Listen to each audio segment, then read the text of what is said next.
আসসালামু আলাইকুম, আশা করি সবাই ভালো আছেন। visainformation.com এর পক্ষ থেকে সবাইকে জানাই অনেক শুভেচ্ছা। বর্তমান সময়ে আপনারা অনেকেই জানেন, যারা বেসিক্যালি ক্রোয়েশিয়ার জন্য বা ক্রোয়েশিয়া ভিসার জন্য অ্যাপ্লাই করতে চান, তারা এই প্রশ্নটা আমাদেরকে প্রায় করে থাকেন যে বর্তমান সময়ে বাংলাদেশ থেকে ক্রোয়েশিয়ার ভিসা অ্যাপ্লাই করলে ভিসা হওয়ার পসিবিলিটি কীরকম থাকে, বা বর্তমান সময়ে রেজাল্টটা কত দিনে পাওয়া যায়, অ্যাপয়েন্টমেন্টের কোনো ঝামেলা আছে কিনা, এই ধরনের অনেক প্রশ্ন আপনারা আমাদেরকে প্রায়ই জানতে চান আমাদের কাছে ফোন করে বা অফিসে এসেও।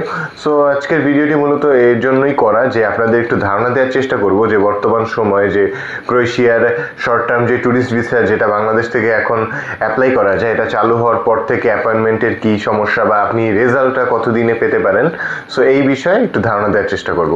সো ফার্স্ট অফ অল যে জিনিসটা বলে নিই, আপনারা কিন্তু জানেন এই বছরের শুরু থেকে ক্রোয়েশিয়ার শর্ট টার্ম যে ট্যুরিস্ট ভিসা সেটা কিন্তু আপনারা আমাদের দেশ থেকেই অ্যাপ্লাই করতে পারছেন, দেশের বাইরে অর্থাৎ ইন্ডিয়াতে যাওয়ার কোনো প্রয়োজন নেই। সো এখানে যে অ্যাডভান্টেজটা হলো যে মাঝখানে একটা মাধ্যম অর্থাৎ ইন্ডিয়া যে আবার একটা ঝামেলা হতো, এই জিনিসটা এখন টোটালি নেই। আপনারা কিন্তু ক্রোয়েশিয়া ট্যুরিস্ট ভিসার অ্যাপ্লাই বাংলাদেশ থেকেই করতে পারছেন।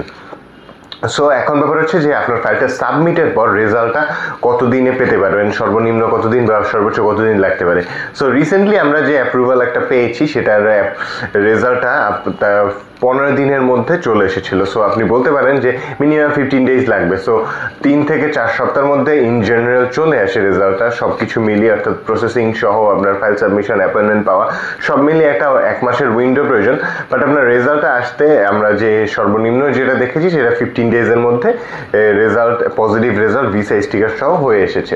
সো এখানে যে জিনিসটা ইম্পর্টেন্ট সেটা হচ্ছে আপনি কিন্তু ক্রোয়েশিয়ার ভিসাটা এভাবে বাংলাদেশ থেকেই 15 দিনের মধ্যে পেয়ে যেতে পারেন। এমন না যে সবার ক্ষেত্রে এই 15 ডেজটা অ্যাপ্লিকেবল হবে, এটা একটু কম বেশি হতে পারে, বাট উইদিন 1 মান্থের মধ্যেই পুরো প্রসেসটা কমপ্লিট হয়ে যায়।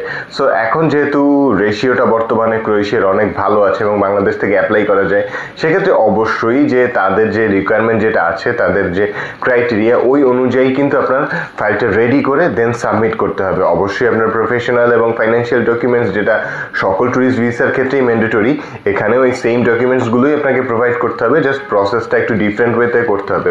এবং আপনাকে একটা জিনিস অবশ্যই মাথায় রাখতে হবে যে আপনার প্রফেশনাল এবং ফাইন্যান্সিয়াল যে দুটো ডকুমেন্টস আছে, এটার মধ্যে কিন্তু একটা কি বলেন যেটা মিল থাকাটা খুবই জরুরি। কেন জরুরি? বিকজ আপনি হচ্ছে আপনার প্রফেশন থেকে আপনার ইনকাম হচ্ছে, এবং এই ইনকামের প্রতিফলনটা হচ্ছে আপনার ওই ব্যাংক অ্যাকাউন্ট, ব্যাংক স্টেটমেন্টে থাকছে।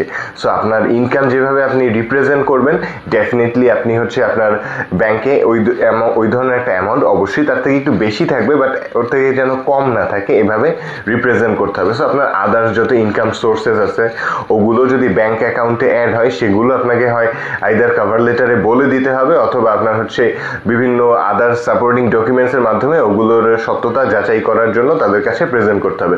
সো মোট কথা হচ্ছে আপনি যত ডকুমেন্টস এবং যত ইনফরমেশন তাদেরকে দিবেন আপনার নিজের সম্বন্ধে, আপনার প্রফেশন সম্বন্ধে, সো ততই হচ্ছে কি আপনার ভিসা হওয়ার চান্সেসটা বেশি থাকবে। সো যেহেতু বর্তমানে আপনি 15 থেকে 20 দিনের মধ্যে ক্রোয়েশিয়ার রেজাল্টটা পেয়ে যাচ্ছেন, সেক্ষেত্রে কিন্তু আপনি ক্রোয়েশিয়ার জন্য বর্তমানে যদি অ্যাপ্লাই করার মন মানসিকতা আপনার থাকে, প্রতি আমার সাজেশন থাকবে আপনি ডেফিনেটলি ক্রোয়েশিয়ার জন্য আপনার ফাইলটা রেডি করে তাদের যত রিকোয়ারমেন্টস আছে ওই রিকোয়ারমেন্টগুলো ফুলফিল করে একটা অ্যাপয়েন্টমেন্ট নিয়ে আপনার ফাইলটা সাবমিট করুন। তাহলে আশা করা যায় আপনি একটা পজিটিভ রেজাল্ট উইদিন 15 to 20 ডেজের মধ্যে পেয়ে যাবেন। সো আজকের ভিডিওটি মূলত এতটুকুই। ক্রোয়েশিয়া ভিসা রিলেটেড বা ক্রোয়েশিয়া ভিসা প্রসেসিং রিলেটেড যে কোনো ধরনের সহায়তার জন্য চাইলে আপনারা সরাসরি যোগাযোগ করতে পারেন আমাদের অফিসে, বা কল বা নক করতে পারেন স্ক্রিনে দেওয়া নাম্বারে। সবাইকে অনেক ধন্যবাদ।